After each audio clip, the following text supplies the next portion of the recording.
Huge cheers from the crowd yet again. And in the bottom right, we have the red Zerg representing IM. This is, of course, ByuL.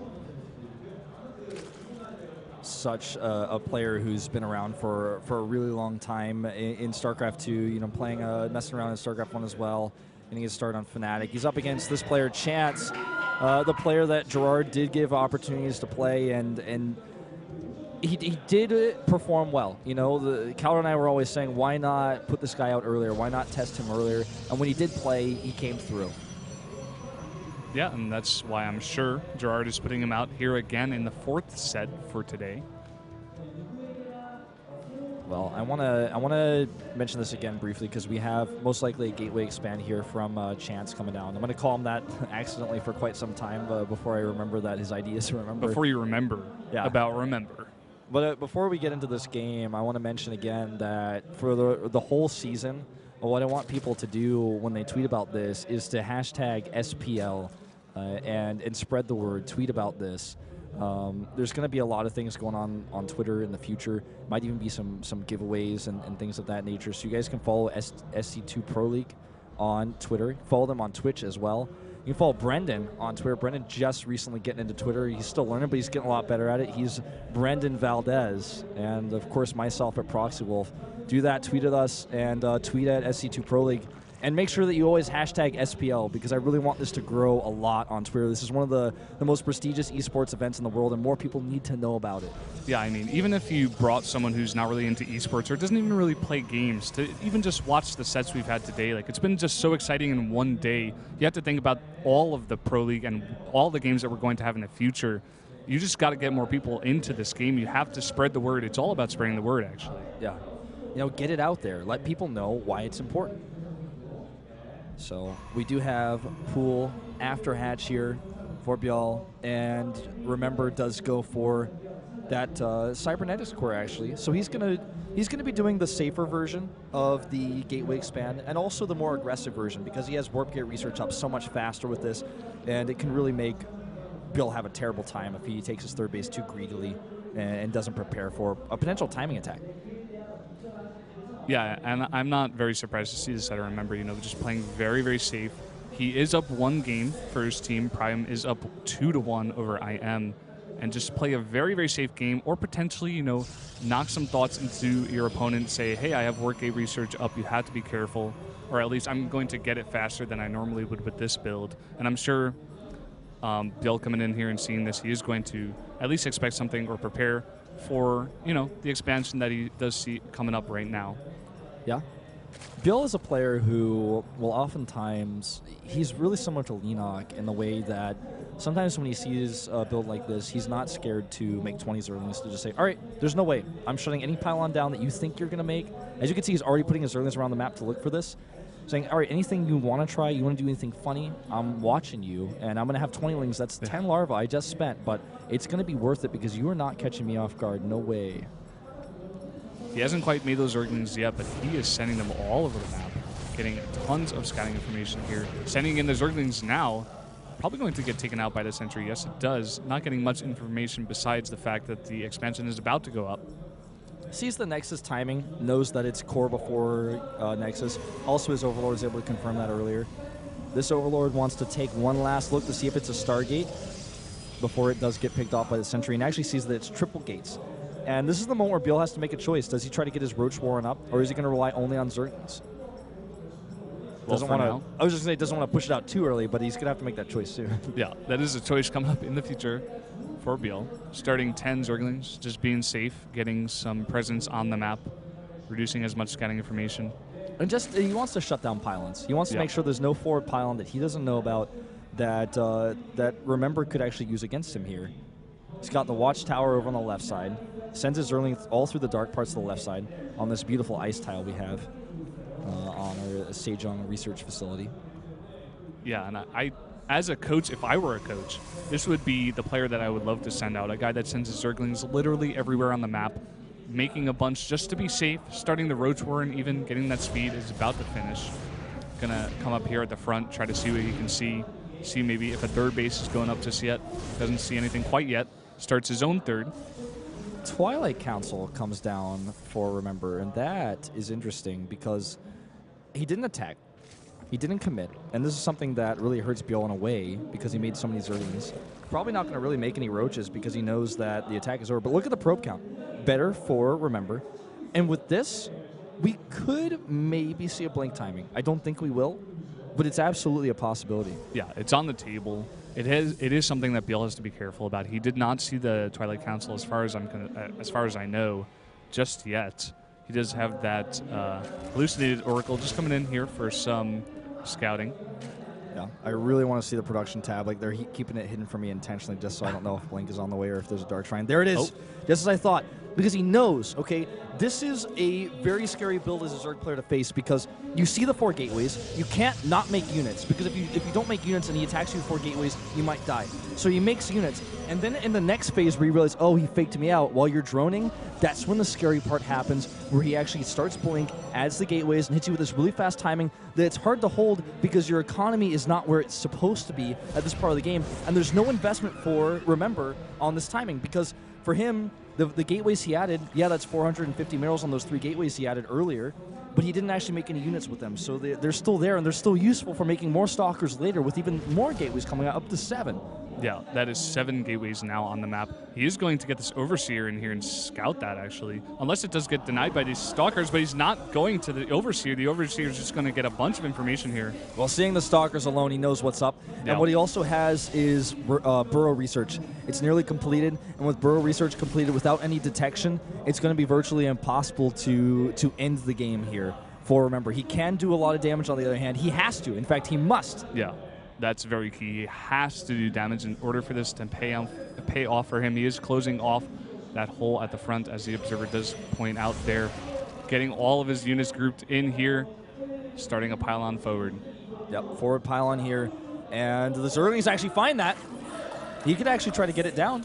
He could actually just get it for free right now. And I think he will. Yeah, nothing to do to stop him.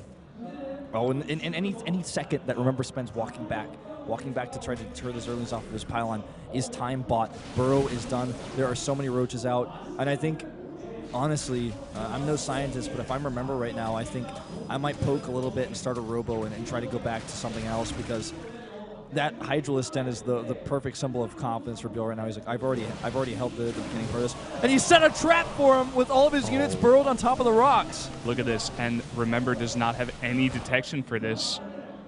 Uh-oh. Will he have any idea that ByuL has Burrow right now? I don't think he going to push knows. off the ramp? The Roachborn is in danger, but he wants to make Hydras anyways. He's going in, he targets the Roachborn down. He's got to be feeling pretty happy about that. The Zlings come from behind. And he's not unburrowing at all.